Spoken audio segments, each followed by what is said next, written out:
Hello అండి, welcome to Vasantha's world. బాగున్నారు? మేమైతే చాలా బాగున్నాం, మీరందరూ కూడా బాగున్నారని అనుకుంటున్నాం.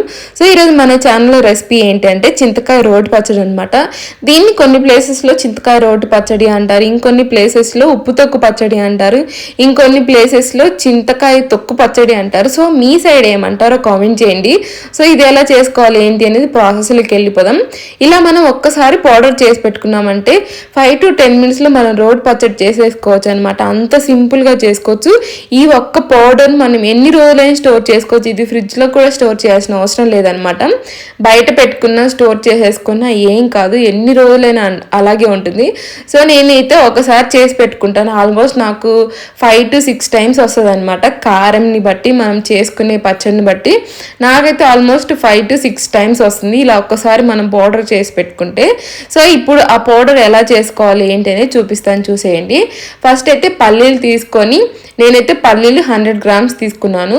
సో అలా పల్లీలన్నీ ఎర్రగా ఫ్రై అయిన తర్వాత అది కూడా లో ఫ్లేమ్లోనే పెట్టుకొని ఫ్రై చేసుకోవాలి. ఎందుకంటే లోపల వరకు ఫ్రై అవ్వాలి. హై ఫ్లేమ్లో పెట్టుకుంటే ఏమవుతుందంటే పైన నల్లగా అవుతాయి కానీ లోపల ఫ్రై అవ్వ అనమాట. సో అలా ఫ్రై చేసేసుకొని పక్కన పెట్టేసుకోవాలి. ఆ తర్వాత కరివేపాకు తీసుకోవాలి.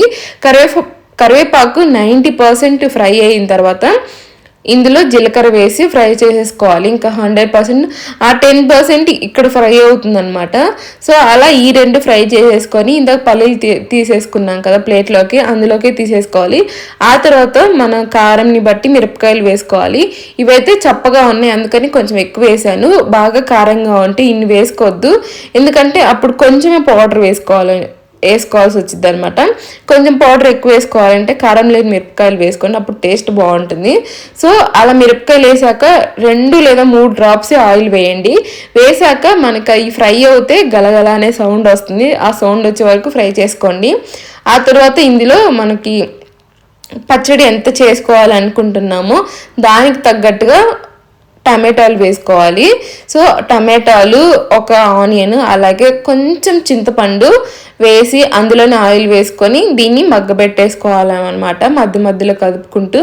సో అలా వేసాక లిడ్ పెట్టేసి ఒక 5 minutes వదిలేసి మనకి టమాటాలు మగ్గిపోతాయి అనమాట. ఇందులో వాటర్ కూడా వేయాల్సిన అవసరం లేదు. సో ఇవి మగ్గే గ్యాప్లో మనం ముందు వేయించి పెట్టుకున్నాం కదా మిక్సీ జార్ తీసుకొని అందులో ఫస్ట్ అయితే పల్లీలు వేసేసుకోవాలి, తర్వాత ఎండుమిర్చి వేసేసుకోవాలన్నమాట. సో మిక్సీ జార్లో మనము అమ్మ అయితే నాకు ఈ పొడి కూడా దంచుతుంది. నేనైతే ఈ పొడి దంచడానికి చాలా టైం పడుతుంది అనేసి మిక్సీ జార్లో వేసుకుంటాను అనమాట. సో అది దంచడం చాలా టైం పడుతుంది. ఆ మిర్చి, పల్లీలు ఇవన్నీ దంచాలంటే కష్టం. సో అందుకని నేను మిక్సీ జార్లో వేసేస్తాను. పల్లీలు, అలాగే ఎండుమిర్చి, జీలకర్ర, కరివేపాకు ఇవన్నీ మిక్సీ జార్లో వేసుకొని ఉప్పు కూడా వేసుకోవాలి. నేను ఉప్పు చూపించడం మర్చిపోయాను, ఆ వీడియో క్లిప్ ఎక్కడో మిస్ అయింది.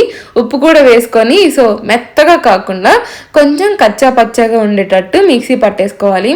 సో అలా మిక్సీ పట్టేసుకొని ఇలాంటి డబ్బాలో తీసేసుకుంటే మనం ఎన్ని రోజులైనా వాడుకోవచ్చు. ఇది ఫ్రిడ్జ్లో కూడా పెట్టాల్సిన అవసరం లేదు, బయట ఉన్న ఎన్ని రోజులైనా స్టోర్ ఉంటుంది.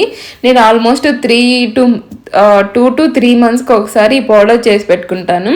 నాకు అలా వస్తుంది అనమాట, ఒక 5 to 6 times వస్తుంది ఈ పౌడరు. సో ఇలా పౌడర్ చేసేసుకొని మనం ఒక డబ్బాలో పెట్టేసుకొని పక్కన పెట్టేసేసుకోవాలి. ఈ లోపు మనకి టమాటా మగ్గిపోతుంది అనమాట మెత్తగా. ఇందులో వాటర్ కూడా అవసరం లేదు, బాగా పండినవి తీసుకోండి, అప్పుడు వాటర్ కూడా వేయాల్సిన అవసరం లేదు. కొంచెం పచ్చిగా ఉంటే మాత్రం వాటర్ వేసేసుకోండి. సో అలా మగ్గిన వాటిని పక్కన పెట్టేసి ఇప్పుడు రోట్లో ఉప్పు, అలాగే చింతకాయ తొక్కు. ఇందులో మెయిన్ టేస్ట్ ఏంటి అంటే ఆ చింతకాయ తొక్కే అనమాట, చాలా బాగుంటుంది. దానివల్లే ఈ రోటి పచ్చడికి చాలా టేస్ట్ వస్తుంది అనమాట. ఉప్పు, చింతకాయ తొక్కు, అలాగే మనం పౌడర్ చేసి పెట్టుకున్నాం కదా ఆ పౌడర్ వేసేసుకొని అన్నీ కలిసేలాగా దంచుకోవాలన్నమాట. ఆ తర్వాత మనం ఉడకబెట్టుకున్న టమాటాలు ఉన్నాయి కదా అవి కూడా వేసుకొని ఒక స్పూన్ తీసుకొని ఇవన్నీ కలిసేలాగా ఒకసారి కలుపుకోవాలి. ఎందుకంటే చింతకాయ తొక్కు వేయడం వల్ల అది అంటుకుపోయి ఉంటుంది రోల్కి. సో అందుకనేసి ఒకసారి స్పూన్ తీసుకొని అంతా కలిపేసుకొని ఇప్పుడు మళ్ళీ రోల్ తీసుకొని దంచుకోవాలన్నమాట. సో టమాటాలన్నీ మెదిగి ఆ పౌడర్లో మిక్సీ అయ్యేలాగా. సో ఇప్పుడు మీరు మిక్సీ అయినా వేసుకోవచ్చు, లేదు అంటే రోట్లో దంచుకోవచ్చు. రోట్లో దంచుకుంటే టేస్ట్ చాలా బాగుంటుంది అనమాట. సో అందుకని అయితే మ్యాక్సిమం అన్ని రోట్లోనే చేస్తాను, రోట్ పచ్చళ్ళన్నీ.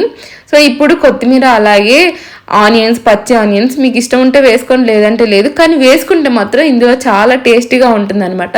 సో అందుకని నేను వేస్తాను, ఖచ్చితంగా ఉండాలి మా ఇంట్లో వాళ్ళకి. నేను ఇంతకుముందు వీడియోలో కూడా చెప్పాను కదా పచ్చి ఆనియన్ కంపల్సరీ అని. సో అలా వేసేసుకొని మొత్తం రుబ్బేసుకోవాలన్నమాట. ఇప్పుడు మనకి మంచిగా రెడీ అయిపోతుంది.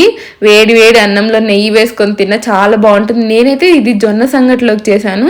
జొన్న సంగట్లోకి చాలా టేస్టీగా ఉంటుంది, ఇంకా అన్నంలో కంటే. మా ఇంట్లో వాళ్ళకైతే జొన్న సంగట్లోకి ఖచ్చితంగా ఈ పచ్చడి ఉండాల్సిందే, వేరే కర్రీస్ అవన్నీ ఏం అవసరం లేదనమాట. సో అందులోకి అయితే చేశాను. ఇది చూసారు కదా, ఇంకా జొన్న సంగట్లోకి ప్లేట్లో పెట్టేసుకొని నెయ్యి వేసుకొని పచ్చడి వేసుకొని తింటే అద్భుతంగా ఉంటుంది. ఒకసారి ట్రై చేయండి. సో ఈ వీడియోకి ఇంతే, బాయ్ బాయ్.